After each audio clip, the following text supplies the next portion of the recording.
ఏపీలో రేపటి నుంచి వాట్సాప్ గవర్నెన్స్ సేవలను అందుబాటులోకి రానున్నాయి. వాట్సాప్ గవర్నెన్స్ పై ముఖ్యమంత్రి చంద్రబాబు నాయుడు సచివాలయంలో సమీక్ష నిర్వహించారు.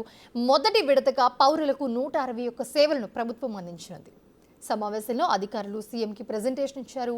వాట్సాప్ ద్వారా సేవలను పొందాలనుకునేవారు ఏ విధంగా ఆప్షన్స్ని ఎంచుకుంటారనే దానిపై సీఎంకు అధికారులు వివరించారు. రెండో విడతలో మరిన్ని సేవలను ప్రభుత్వం అందుబాటులోకి తీసుకురానున్నారు. అయితే మొదటి విడతలో దేవాదాయ, ఎనర్జీ, ఏపీఎస్ఆర్టీసీ, రెవెన్యూ, అన్నా క్యాంటీన్, సీఎంఆర్ఎఫ్ అలాగే మున్సిపల్ వంటి వివిధ శాఖలు సుమారు 161 సేవలను ప్రవేశపెట్టనుంది.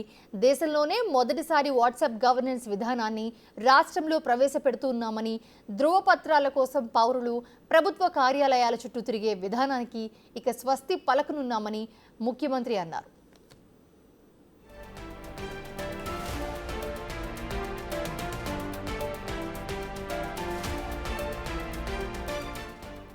అదేవిధంగా పౌరుల సమాచారం సైబర్ నేరగాళ్ల చేతికి చిక్కకుండా జాగ్రత్తలు తీసుకోవాల్సి ఉందని, ఆ దిశగా అధికారులు అప్రమత్తంగా ఉండాలన్నారు. ఫోరెన్సిక్, సైబర్ సెక్యూరిటీ బలోపేతం చేయాలని ముఖ్యమంత్రి అధికారులను సూచించారు. వాట్సాప్ ద్వారా సేవలు అందించేందుకు రాష్ట్ర ప్రభుత్వం గత ఏడాది అక్టోబర్ 22న మెటాతో ఒప్పందం చేసుకుంది. ఆంధ్రప్రదేశ్ను డిజిటల్ టెక్నాలజీ వినియోగంలో అగ్రగామిగా మార్చే దిశగా ప్రభుత్వం అడుగులు వేస్తున్న వేళ పాలన, ప్రభుత్వ సేవలను పౌరులకు వేగవంతంగా అందజేయడానికి ఈ విధానం సులభతరం కానుంది. అయితే రేపు వాట్సాప్ గవర్నెన్స్ సేవలను ఐటీ, విద్యాశాఖ మంత్రి నారా లోకేష్ అధికారికంగా ప్రారంభించనున్నారు.